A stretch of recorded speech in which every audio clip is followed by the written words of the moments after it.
Praise the lord. కనికర స్వరూపుడా, కనికరము కలిగిన తండ్రి,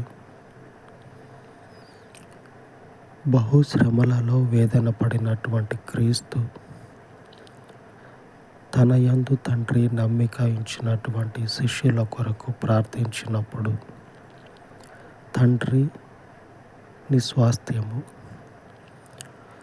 లోకమందున్నటువంటి సమస్త దుష్టత్వము నుంచి ఈ నీ స్వాస్థ్యమును కాపాడమని నీకు ప్రార్థిస్తూ ఉన్నా అని క్రీస్తు ఏ రీతిగా పరిశుద్ధుడైన తండ్రి నీకు ప్రార్థించి ఉన్నాడో శిష్యుల కొరకు, అదే రీతిగా నాయన నీ పరిశుద్ధ మందిరము కొరకు ప్రార్థిస్తూ ఉండగా, లోకమందున్నటువంటి దుష్టత్వము నుంచి, లోకమందున్నటువంటి నీకు విరుద్ధమయ్యున్నటువంటి మలినమయ్యున్నటువంటి సకల దుష్ప్రవర్తన నుంచి, సకల దుష్టత్వము నుంచి నీ మందిరమును నీ కాపుదలను అనుగ్రహించి కాపాడమని, నీ ప్రజలను లోకము నుంచి సంరక్షించమని, ఏ మత్స ఏ విధమైనటువంటి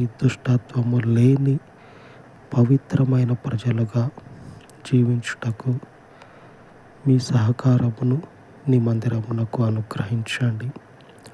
మీరు మీ మందిరమునకు తోడయ్యుండి కృప చూపించి గొప్ప భద్రతను నీ మందిరము అనగా నీ ప్రజలకు అనుగ్రహించండి. పరలోకపు తండ్రి, ఈ మనవులను దీవించి ఆశీర్వదించండి. యేసు మహిమ కలిగిన నామమున ఈ ఉదయకాల మనవులు మీ పాదముల చెంత చేర్చి ప్రార్థించుచున్నాను తండ్రి. ఆమేన్, ఆమేన్. దేవుని కరుణ కలిగినటువంటి హస్తము ఆయన పరిశుద్ధులకు తోడయ్యుండును గాక. ఆమేన్, ఆమేన్.